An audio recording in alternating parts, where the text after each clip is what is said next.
అప్పులు ఎగ్గొట్టేయండి. Credit card బిల్లులు కట్టకపోయినా ఏం గాదు. ఇలా మాట్లాడటం నేను జూసా. ఇది కరెక్టేనా అసల?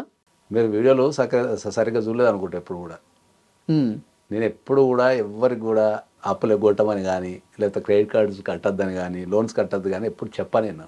హ్మ్. అందరికీ ఏం చెప్తా నేను, మీరు ఏ కారణం చేతనైనా మీరు అప్పుల పాలైతే, లేదా మీరు లోన్స్ కట్టలేని పరిస్థితి ఉంటే వాటిని ఆర్గనైజ్ చేసుకోండి అని చెప్తాను అంతే. హుహు. ఎందుకంటే ఒక వ్యక్తి అప్పు ఎగ్గొట్టడం వల్ల, లేకపోతే లోన్లు కట్టకపోవడం వల్ల సమాజంలో అలజడి రేగుతుంది తప్ప హ్మ్. దానివల్ల ఏం జరగదు. అంటే చాలామంది ఇలా అర్థం చేసుకుంటున్నారు. పూజారి గారు చెప్పారు. ఆ ఫేమస్ అడ్వకేట్ కట్టకపోయినా ఏం గాదు. ఎవడొచ్చి ఏం పీకలేడు. ఇలాంటి కామెంట్లు నేను చూస్తా ఉన్నాను సార్ కింద వీడియో కింద. అందుకే చెప్తున్నా నేను. నేనైతే ఎప్పుడు అట్లా చెప్పలే గానీ, మార్కెట్ అట్లుంది అది. ఏమని అంటే ఏందంటే, మీరు క్రెడిట్ కార్డులు తీసుకున్నారా కట్టొద్దు, లేదా లోన్ తీసుకున్నారా కట్టొద్దు అని చెప్తున్నారు. హుహు. అట్లా కాదది.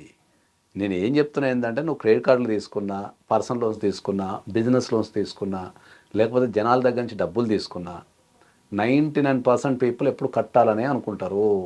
ఎవ్వరు కూడా కట్టొద్దు, తీసుకున్న వాళ్ళ దగ్గర కట్టొద్దని ఎవ్వరు అనుకోరు. హ్మ్. అది ఫస్ట్. సెకండ్ ఏముంటదంటే ఏందంటే, వానికి ప్రతి వ్యక్తికి తన జీవితంలో ఎప్పుడో ఒకప్పుడు ఫైనాన్షియల్ ఇబ్బంది ఎదురైతది 100%. ప్రతి ఒక్కరికి ఈ భూమి మీద పుట్టిన ప్రతి ఒక్కరికి ఎదురైతది.